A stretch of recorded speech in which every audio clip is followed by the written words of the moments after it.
Mateus 6, a partir do verso 9. Quantos acharam? Diga amém. Diz assim, olha. Vocês orem assim: Pai nosso que estás no céu, santificado seja o teu nome. Venha o teu reino e seja feita a tua vontade, assim na terra como no céu. Dá-nos hoje o nosso pão de cada dia, perdoa as nossas dívidas, assim como perdoamos aos nossos devedores. E não nos deixe cair em tentação, mas livra-nos do mal, porque teu é o reino, o poder e a glória para sempre. Amém. Essa é a oração que Jesus nos ensinou a fazer, né? Os discípulos perguntaram assim, olha, os outros rabinos, os outros mestres ensinam os discípulos deles a orar. Ensina-nos a orar. E quando eles pediram isso para Jesus, Jesus ensinou esta oração. Essa oração não é uma oração, gente, para ser repetida. Não é uma oração para você fazer todos os dias ela ou várias vezes no dia. Por que eu digo isso? Porque 2 versículos antes, no versículo 7, Jesus diz assim, olha, e quando orarem, não fiquem sempre repetindo a mesma coisa como fazem os pagãos. Então ele não ia dizer isso e depois de 2 versículos dar uma oração para a gente ficar repetindo. Então essa oração, na verdade, é uma estrutura de oração. Ela é uma estrutura para a gente saber o que orar, o que pedir, de que forma orar. Como é que nós abrimos o nosso coração para Deus? O que nós falamos para Ele? E, gente, é uma oração totalmente hardcore. Eu não sei como a gente tem coragem de orar isso daqui. Sabe que essa oração, ou esses versículos, são talvez um dos versículos, a porção da Bíblia mais conhecida no Brasil. Todo mundo sabe de cor essa porção dos versículos. Até mesmo pessoas que nem frequentam a igreja sabem de cor. Você já viu quando eles filmam no túnel, antes de entrar no campo, os jogadores de futebol, eles com a mão dada, né, fervorosos, e eles fazem essa oração. Pai nosso que estás no céu, santificado seja o teu nome, venha a nós o teu reino. Mas alguns versículos, de tanto a gente repetir, a gente não sabe o que significa. De tanto a gente ouvir, nós nunca paramos para pensar no que está dizendo ali. E essa oração começa com uma quebra de paradigma fenomenal. Porque talvez você não saiba, mas ninguém chamava Deus de Pai. A relação que os judeus tinham com Deus era de um respeito imenso e de uma distância muito grande. Para você ter noção, alguns escribas, quando iam escrever a palavra Deus, ou Senhor, né, Yahvé, eles paravam, tomavam banho, pegavam uma pena nova, tinta nova, apenas para escrever Yahvé. Então era uma relação de muito respeito, que é admirável, que é algo para nos inspirar, mas era uma relação distante. Yahvé.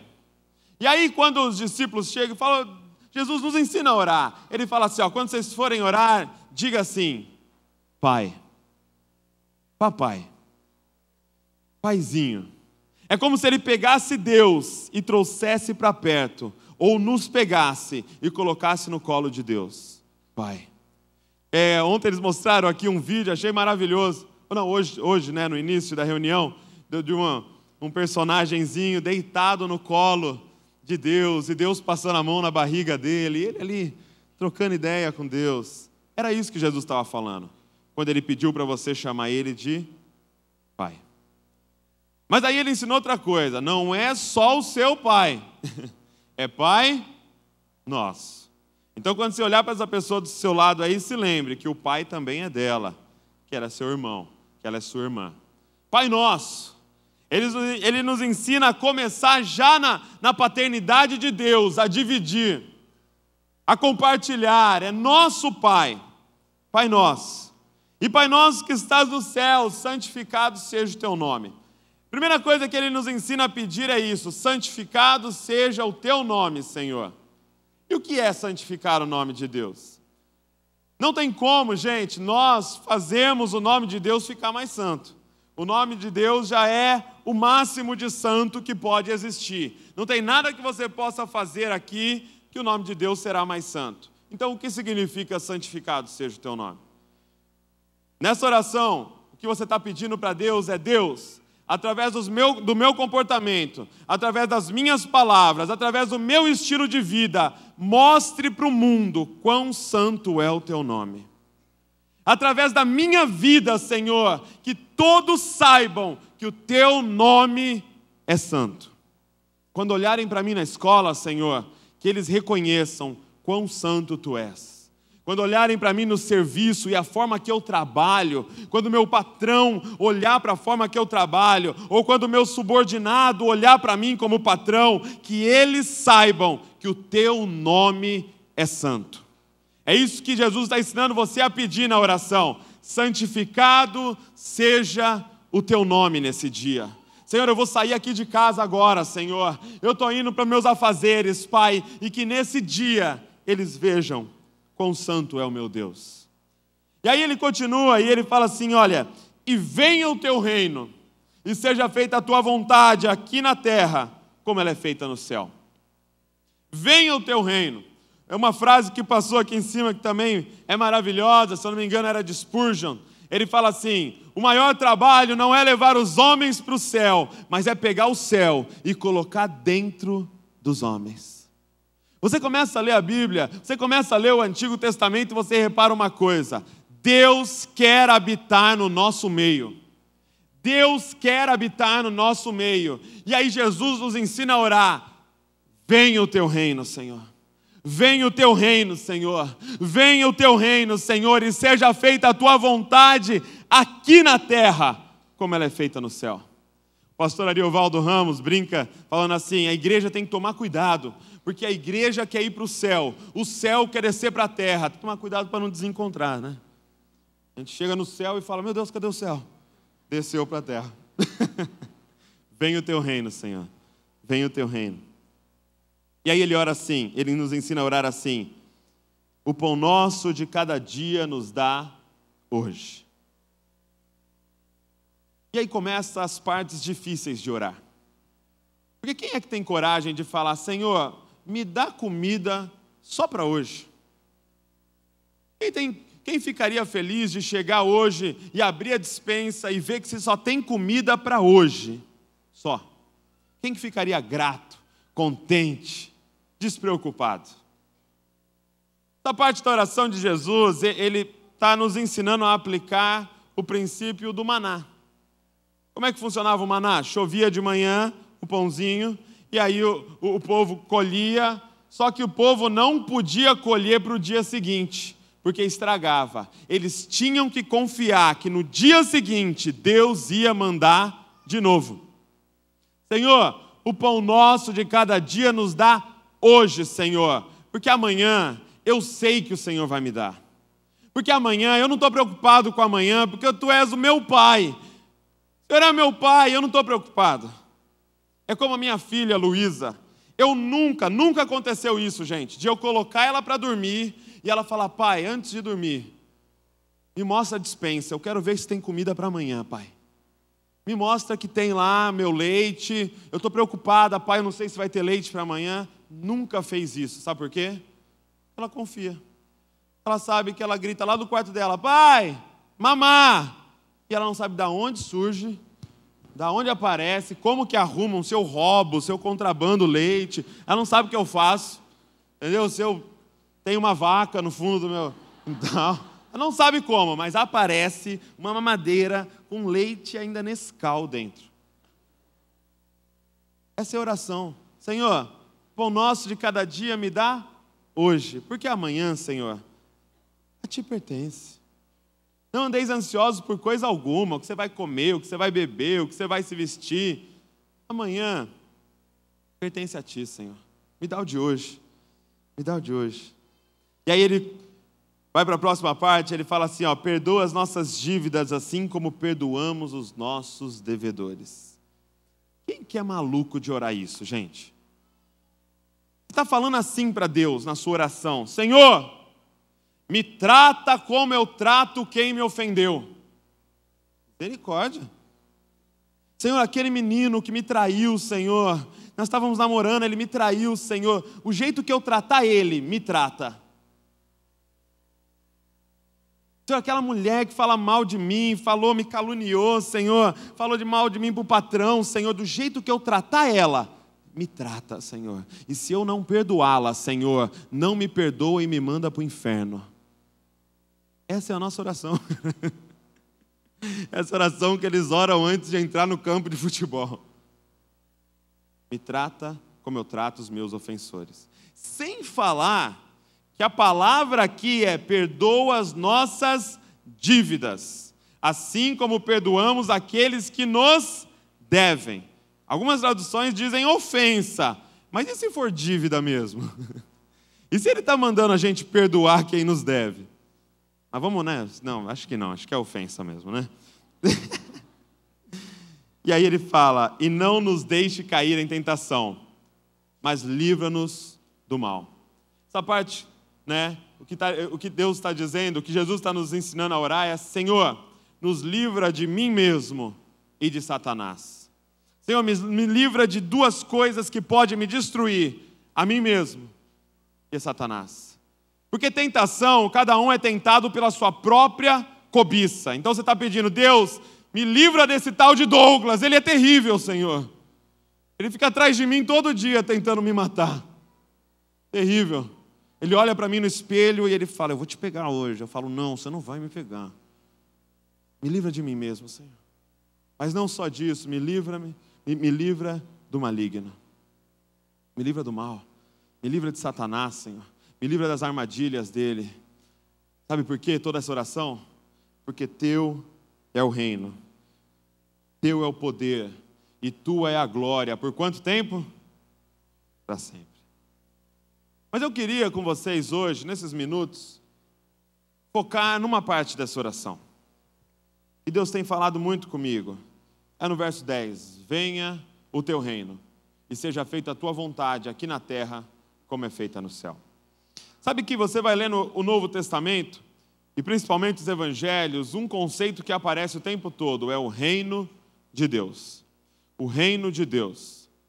Esse tema, gente, é muito importante que nós entendamos. Por quê? Porque era a mensagem central de Jesus. Era a mensagem central de Paulo e dos apóstolos. O reino de Deus. Em Marcos capítulo 1, verso 14, tem um resumo do ministério de Jesus. E Marcos resume o ministério de Jesus assim: e ele ia de sinagoga em sinagoga, ensinando o reino de Deus, pregando o reino de Deus, anunciando o reino de Deus, dizendo: o reino de Deus está entre vocês. E o que é o reino de Deus? Sabe que esse conceito de reino de Deus, por muitas vezes, é mal entendido. Primeira coisa sobre o reino de Deus que você precisa saber é que o reino de Deus não é um lugar, gente. O reino de Deus não é um lugar. Quando nós dizemos: venha o teu reino, nós não estamos pedindo um lugar. O reino de Deus é um tempo. Grave isso na sua mente: o reino de Deus é um tempo. Seria mais fácil se nós talvez falássemos o reinado de Deus. Quando Jesus nos ensinou a orar, ele estava dizendo: clame pelo reinado de Deus. Senhor, venha reinar sobre nós, venha reinar sobre nós, venha o teu reinado. Quando é que vai vir o reino de Deus? Quando essa era terminar e começar a era onde Jesus irá reinar sobre toda a terra.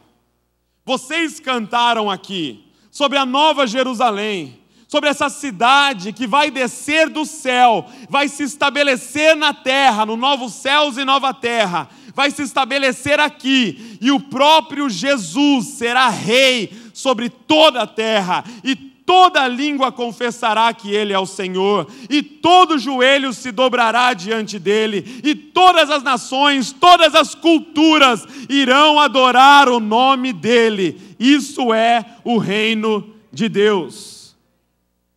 É o reino de Deus. É o reinado de Deus que está por vir. Ele vai vir, gente.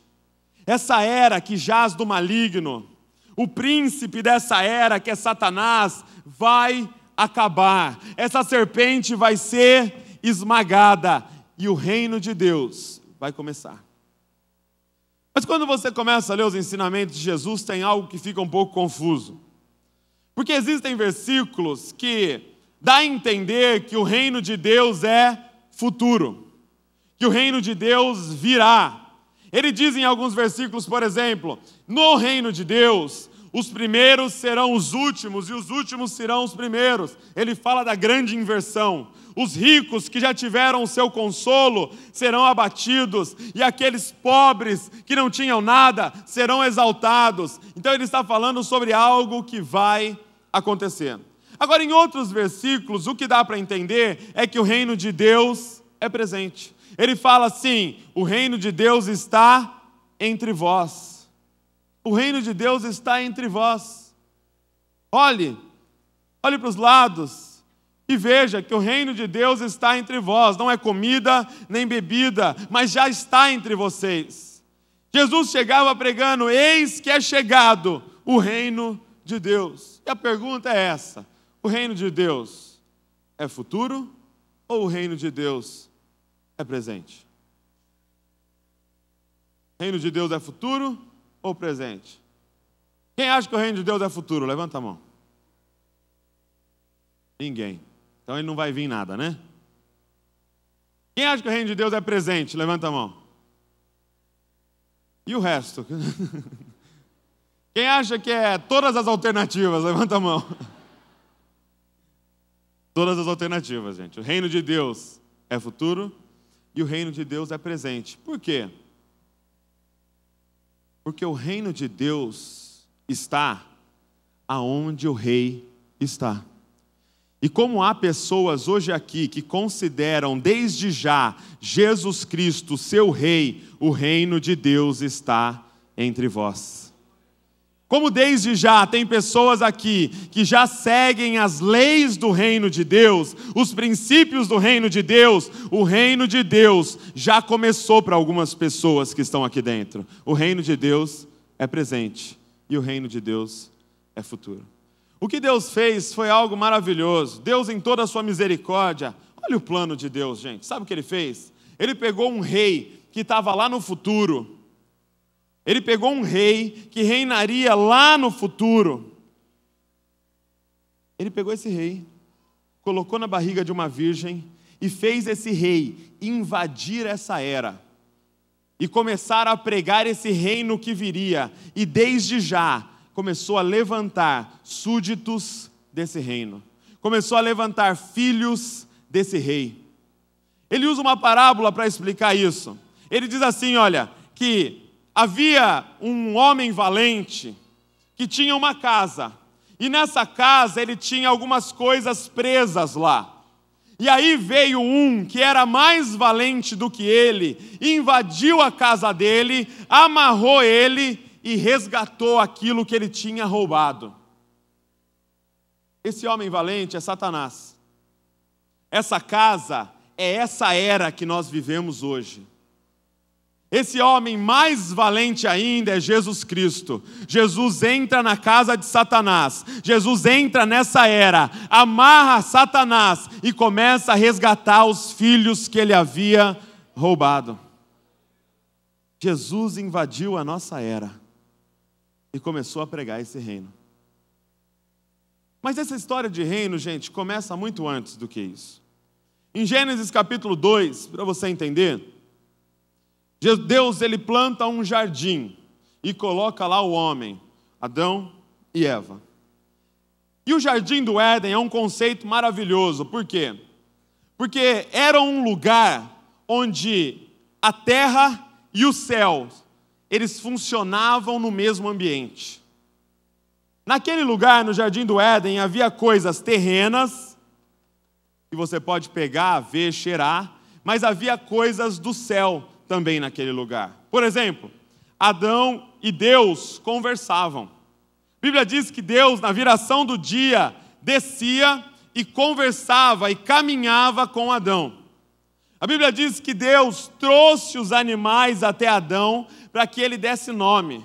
A Bíblia diz que quando ele terminou de plantar o jardim, ele levou Adão para conhecer o jardim e levou Adão para conhecer a árvore do conhecimento do bem e do mal. Ou seja, o céu e a terra, eles estavam no mesmo lugar ao mesmo tempo.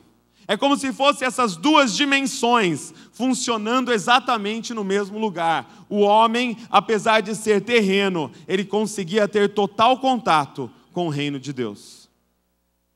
Mas aí chega o trágico capítulo 3 de Gênesis. E aí Eva dá ouvidos a quem não deveria e peca. E dá para o seu marido, e Adão também peca, e o pecado invade a terra. Quando o pecado invade a terra, você tem que entender uma coisa: o céu se separa da terra. Porque agora esse lugar está cheio de pecado. Esse lugar está sujo, esse lugar está corrompido. Você tem uma noção? Adão e Eva têm os seus primeiros filhos, e Caim já comete um assassinato e mata Abel, gente.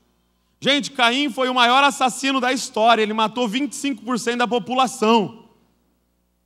Calma que vai chegar a piada aí, você vai entender. Ele matou 1/4 da população da terra. O pecado entrou no mundo.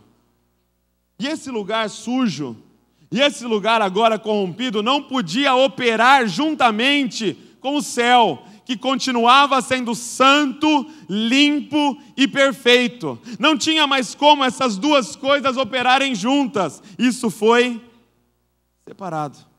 A terra era uma coisa e o céu agora era outra. E aí, de repente, Deus, que quer habitar no meio do povo, ele cria uma estratégia. Você lê lá em Êxodo que ele chama Moisés e manda Moisés construir algo chamado tabernáculo. O tabernáculo seria então a habitação de Deus no meio do povo. Ele manda Moisés construir, e com medidas, e com tamanhos específicos, e dentro do tabernáculo tinha referências à terra e tinha referências ao céu, como anjos, como a arca da aliança. Era uma referência celestial, mas também tinha referências à terra, pois aquele lugar fazia referência ao jardim do Éden. E quando o sacerdote entrava naquele lugar, ele podia sentir a presença de Deus. Ele podia novamente estar em um lugar onde o céu e a terra estavam juntos no mesmo ambiente. Ele podia falar com Deus e obter respostas de Deus para o povo. Mas a pergunta é, como? Como se a terra continua cheia de pecado e o céu continua santo? E foi uma outra estratégia de Deus. Antes do sacerdote entrar dentro do tabernáculo, ele tinha que fazer um ritual. Ele tinha que colocar a mão sobre a testa de um cordeiro e confessar os pecados dele, passando os pecados dele para aquele cordeiro perfeito. E aquele cordeiro era morto. E o derramar de sangue daquele cordeiro perdoava os pecados daquele homem. E naquele momento, aquele homem estava santo. Os pecados dele estavam perdoados, a justiça havia sido feita, então se abria um ambiente onde o homem podia entrar no céu sobre a terra. Ele podia entrar no tabernáculo e sentir novamente a presença de Deus naquele lugar, porque a justiça tinha sido feita, um espaço tinha sido aberto para ele entrar na presença de Deus. Só que você pode estar se perguntando, e agora, Douglas? O que a gente faz? Não tem mais tabernáculo? Esse era o mesmo conceito do templo de Salomão depois. O sacerdote também tinha que fazer o sacrifício antes de entrar. E agora? Como é que se entra na presença de Deus? E aí chega, gente, João capítulo 1, verso 14. João capítulo 1, verso 14 é uma das melhores notícias que chegam até nós. Porque diz assim, e o verbo se fez carne e habitou entre nós. E o verbo se fez carne e habitou entre nós. Mas você não sabe um segredo desse versículo. Você já ouviu várias vezes esse versículo, mas tem um mistério nele. Porque se você for procurar a palavra habitou no original, Se você for olhar a palavra grega, habitou, sabe o que significa? E o verbo se fez carne e armou um tabernáculo entre nós. Jesus, gente, era um tabernáculo ambulante. Ele era o próprio tabernáculo. Aonde ele chegava, era o céu na terra. Aonde ele pisava, o reino de Deus havia chegado. Aonde ele andava, o céu se manifestava, a ponto de ele chegar para um cego e falar assim: olha, no meu reino não tem cego. E para você ver que o reino de Deus está entre vocês, veja, no meu reino não tem demônio. Então, para você ver que o reino de Deus está entre vocês, seja liberto. E o demônio saía. No meu reino não tem coxo, ninguém manca lá no meu reino. Então, para você ver que eu sou o tabernáculo de Deus entre vocês, seja curado. No meu reino não tem tempestade, então mar, aquieta-te. Vento, para. E eles obedeciam. Por quê? Porque o reino de Deus estava entre nós. Jesus era o céu na terra. Ele era o próprio tabernáculo andando no meio dos homens. A presença de Deus havia voltado para a terra. Mas a pergunta não é respondida: como eu e você podemos sentir a presença de Deus? Porque Ele era o tabernáculo. Só que Jesus não era apenas um tabernáculo.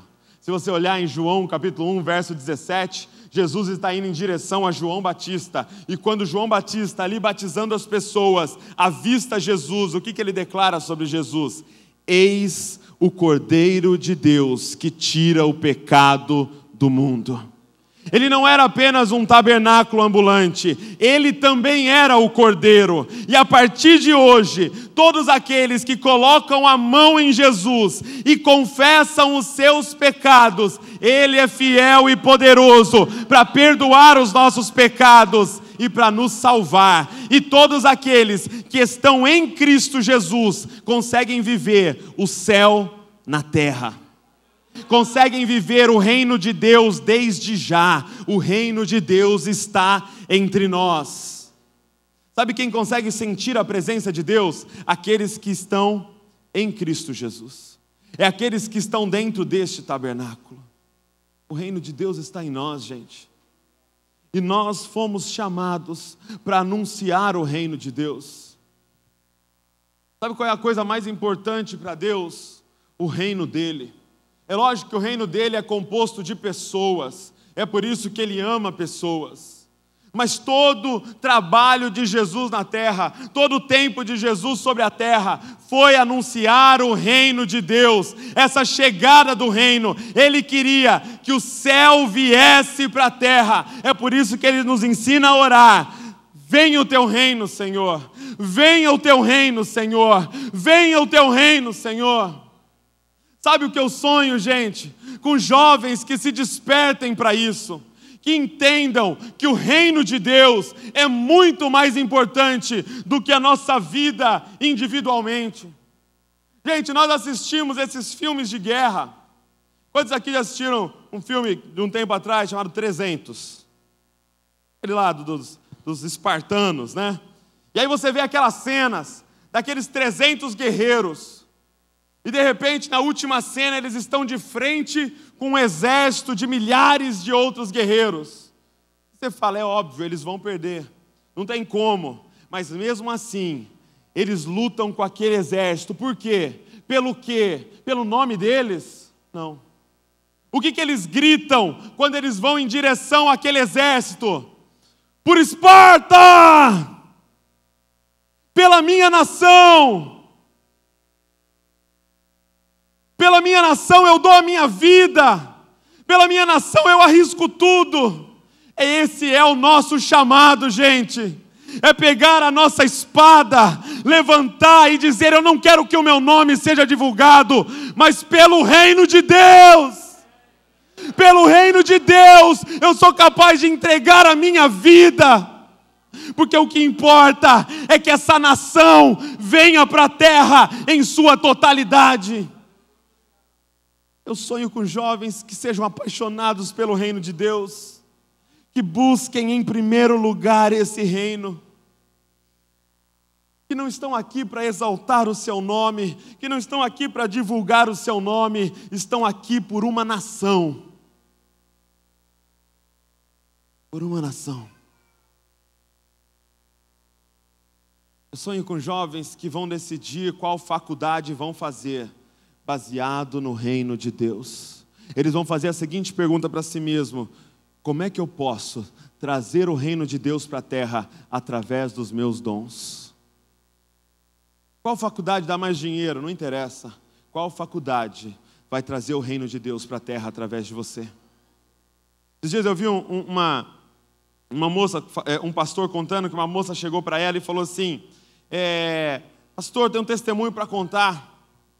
Olha, pastor, eu sou professora, sou uma professora muito boa, tal. E aí, uma das melhores escolas da cidade abriu uma vaga para minha matéria. E aí 300 professores se inscreveram e eu passei em primeiro lugar, eu consegui a vaga, pastor. E aí o pastor falou para ela: por quê? Filha, por que você fez isso? Tinha outros 299 para a vaga. Você não é uma boa professora, então vá para a pior escola dessa cidade e brilhe a luz de Cristo naquele lugar. São aquelas crianças que precisam do seu dom. Não a melhor escola da cidade. Jesus nos falou, sabe o quê? Vós sois o sal da terra. E você já entendeu esse versículo? Você sabia qual era o uso do sal nessa época? Sabe o que Jesus está fazendo referência nessa época, nessa ilustração? Sabe para que eles usavam sal? Não era para salgar a comida. Eles usavam o sal porque eles não tinham banheiros nessa época. Então eles faziam as necessidades em buracos. E aí depois que eles faziam a necessidade no buraco, eles jogavam sal em cima daquilo, para matar as bactérias, para não contaminar a terra. Quando Jesus disse, vocês são o sal da terra, Ele estava dizendo, eu quero que vocês vá para os lugares mais sujos dessa terra, e quando vocês chegarem nesse lugar, vocês tirem toda a contaminação que houver nesse lugar, com o reino de Deus. Vocês são os detentores das boas novas. Nós deveríamos estar nos piores lugares, gente. Nós deveríamos entrar nas piores escolas dessa cidade. Nós deveríamos estar nos piores bairros dessa cidade, porque nós somos o sal da terra. A esperança dessa terra, de não morrer, de não ser contaminada, depende do sal. Quem está disposto a ir? Quem está disposto a ir? Pelo reino de Deus, pelo reino de Deus.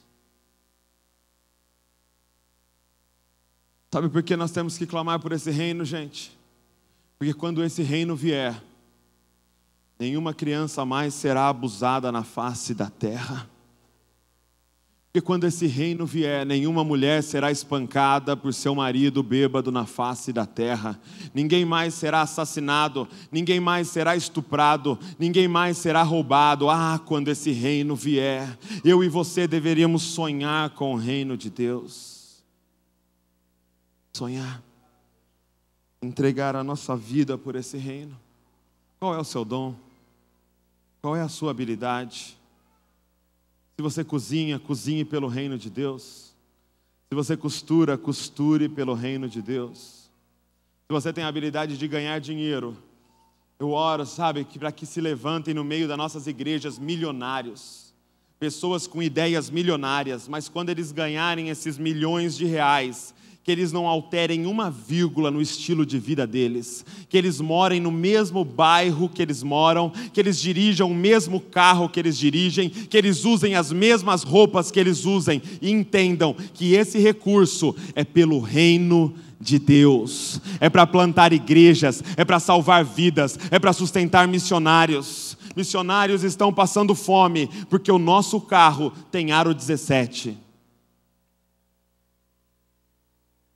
Porque Deus deu o recurso nas mãos dos filhos, e os filhos estão comendo os recursos. Porque Deus deu a encomenda na mão dos carteiros, e os carteiros não estão entregando nada, estão usando a encomenda de Deus. Eu clamo para que Deus se levante muitos ricos nessa igreja, mas com visão de reino. Com visão de reino. Que sejam apaixonados por essa nação que está por vir, gente. A Bíblia toda, gente, fala sobre esse reino. Ela inteira. Começa com Abraão, a família que Deus escolheu para trazer o reino dele sobre a terra.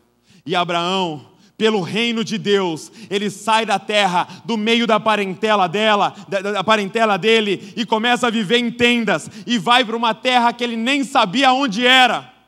E ele entrega a vida dele inteira em prol dessa promessa de Deus. E aí vem o filho dele, e o filho dele, Isaac, faz a mesma coisa. E aí vem Jacó, e Jacó faz a mesma coisa. E aí vem José, e José se permite ser escravo, e José entrega a vida dele para poder fazer uma estratégia lá no Egito, para sustentar a família de Deus, e a família de Deus não morre naquela fome. E de repente se levanta Moisés, e Moisés entrega a vida dele inteira para resgatar aquele povo, tirar ele do Egito e transformar eles numa nação.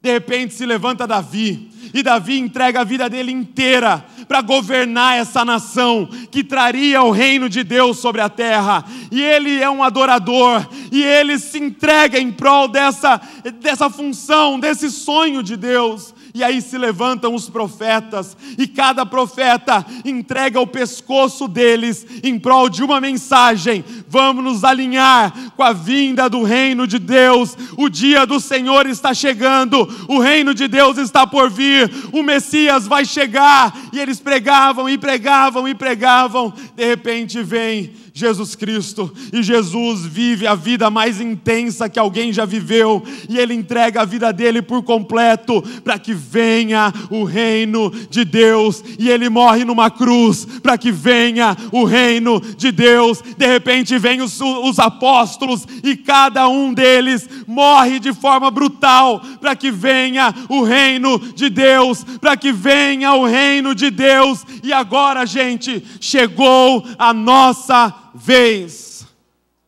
Chegou a sua vez. Essa história ainda não terminou. Apocalipse ainda não aconteceu. Chegou a nossa vez. O que você tem feito para que o reino de Deus venha? O que você tem feito? O que você tem feito? Enquanto nós estamos preocupados com os nossos sapatos, com as nossas unhas, com as nossas camisetas, com os nossos cabelos, com os nossos carros, simplesmente ignoramos o reino de Deus. Eu fiz um pacto com Deus. Senhor, o Senhor pode usar a minha voz até ela acabar, para que venha o teu reino sobre a terra, Senhor. Faça um pacto com o reino de Deus. Qual é o seu dom? Qual é o seu dom? Que o reino de Deus venha sobre a sua escola, que o reino de Deus venha sobre as faculdades dessa cidade, que o reino de Deus venha sobre nós. Será que nós podemos orar de verdade? Venha o teu reino, Senhor. Venha o teu reino, Senhor, e seja feita a tua vontade entre nós, como ela é feita aí no céu. Será que existem soldados? Será que existem guerreiros que o rei pode contar? E não tem medo de entregar a vida por completo pelo reino de Deus. Coloque de pé no seu lugar.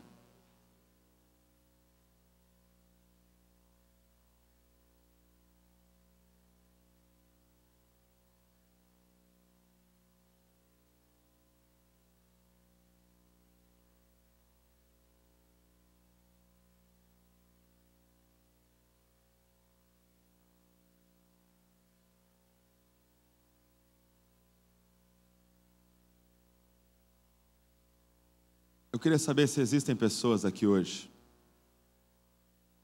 que gostariam de vir até o altar Isso não é uma questão de emoção, gente. É uma questão de decisão. Você entendeu que você não tem vivido a sua vida dessa forma. Você tem vivido muito mais para estabelecer o teu reino sobre a terra do que o reino de Deus. Mas se nessa noite o Espírito Santo falou com você, você entendeu que você quer colocar diante de Deus os pequenos dons que você tem, as pequenas habilidades, para fazer cumprir essa oração. Venha o teu reino, Senhor. Venha o teu reino sobre nós, Senhor. Eu convido você a sair do seu lugar e, como um passo de fé, vir aqui à frente, para nós juntos entregarmos para Deus os nossos dons e as nossas habilidades. Porque eu não vejo a hora, gente, que esse reino venha. Que esse reino venha sobre nós. Venha o teu reino, Senhor. Venha o teu reino sobre nós, Senhor. Ah, nós somos teus, Senhor. Tudo pertence a ti, Senhor. Venha o teu reino. E seja feita a tua vontade, Pai. Aqui na terra, como ela é feita no céu, Senhor.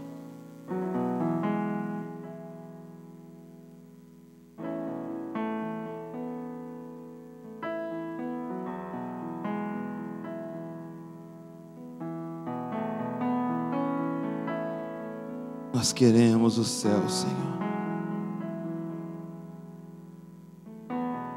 Nós queremos ver o teu reino se manifestando, Senhor, aonde nós chegarmos, Pai.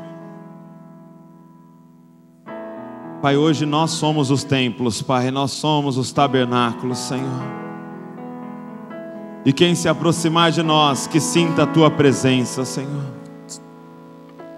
Quem se aproximar de nós, Pai, que sinta o céu na terra, Deus.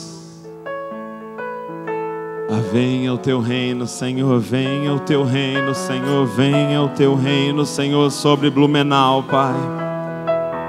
Manifesta o céu nesse lugar, Deus. Manifesta o céu nesse lugar, Deus.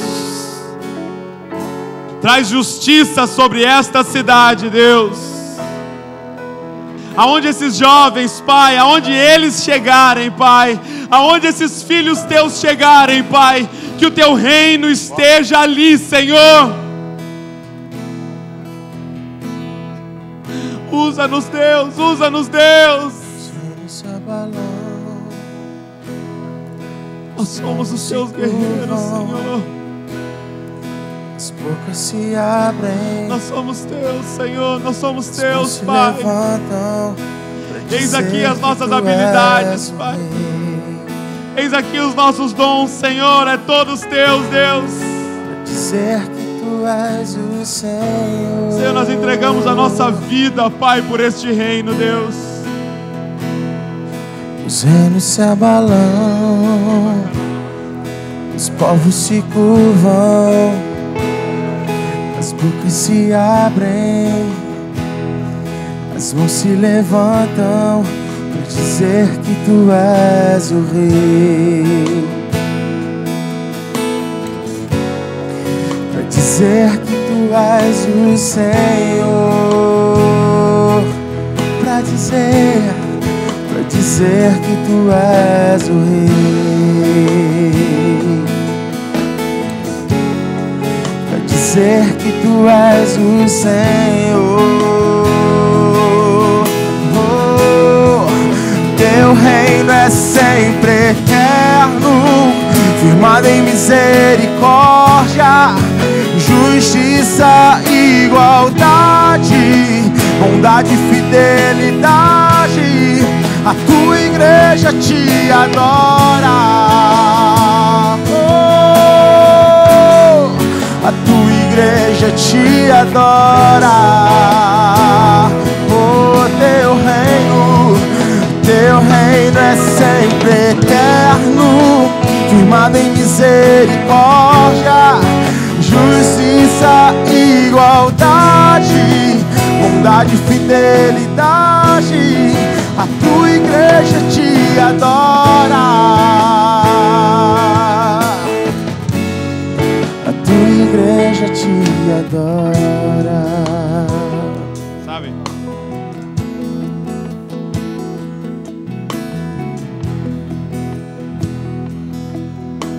de tantas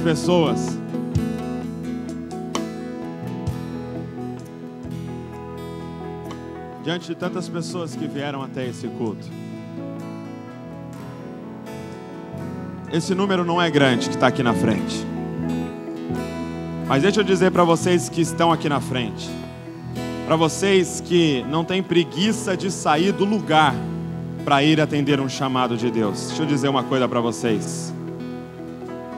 Deus virou o mundo de ponta cabeça com 11 discípulos. Eles podem pegar vocês que estão aqui na frente e fazer Blumenau inteira se prostrar diante dele, porque ele é Deus. Então Deus não precisa de muitos, Deus precisa de pessoas que se entreguem por inteiro. Deus não precisa de muitos se entregando pela metade, 30%, ou só dando os domingos para Deus. Deus quer pessoas que se entreguem por inteiro. O mundo ainda está para ver o que Deus faz através de um homem ou de uma mulher que entrega a vida toda para Ele. Toda. Sabe, gente, um dia, e eu não sei quando vai ser, nós vamos chegar diante de Deus. E o que Ele vai dizer é: mostre-me as tuas mãos. Eu quero ver as tuas obras. E tem gente que vai apresentar obras de feno, obras de madeira, e quando for provada no fogo, não são obras nenhuma. Mas tem pessoas, eu acredito que sejam vocês aqui, que vão ter obras de ouro para apresentar para Deus, e o fogo não vai consumir, e Ele vai dizer: são vocês que vão reinar junto comigo nesse reino. Que venha o teu reino, Senhor. Que venha o teu reino, Senhor. Que venha o teu reino através deles, Pai. Nós somos fracos, Pai. Nós não podemos nada, mas aquele que habita em nós pode todas as coisas, Senhor. Sabe que alguns anos atrás, o time que eu gosto lá de São Paulo, ele foi para a final do Mundial. Foi para a final do Mundial. E aí, como um bom homem brasileiro, eu fiquei na expectativa, mas eu não lembro que compromisso que eu tinha que eu não pude assistir o jogo. Foi terrível, gente. Só que aí, por causa das notícias, por causa dos fogos, eu fiquei sabendo que o meu time ganhou. Para quem está curioso, eu torço para São Paulo, tá bom? Meu time ganhou.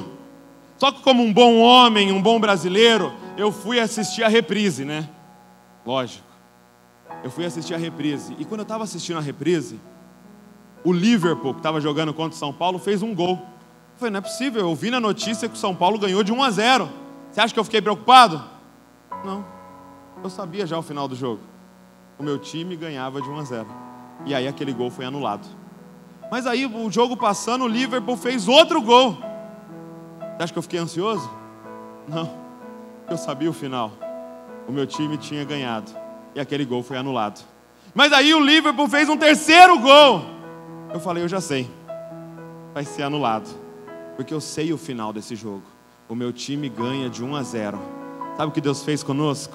Ele deixou um último livrinho aqui para falar para a gente qual é o final dessa história. E no final dessa história, a Nova Jerusalém desce. Ele esmaga a serpente, ele esmaga a cabeça da serpente. E nós ganhamos esse jogo.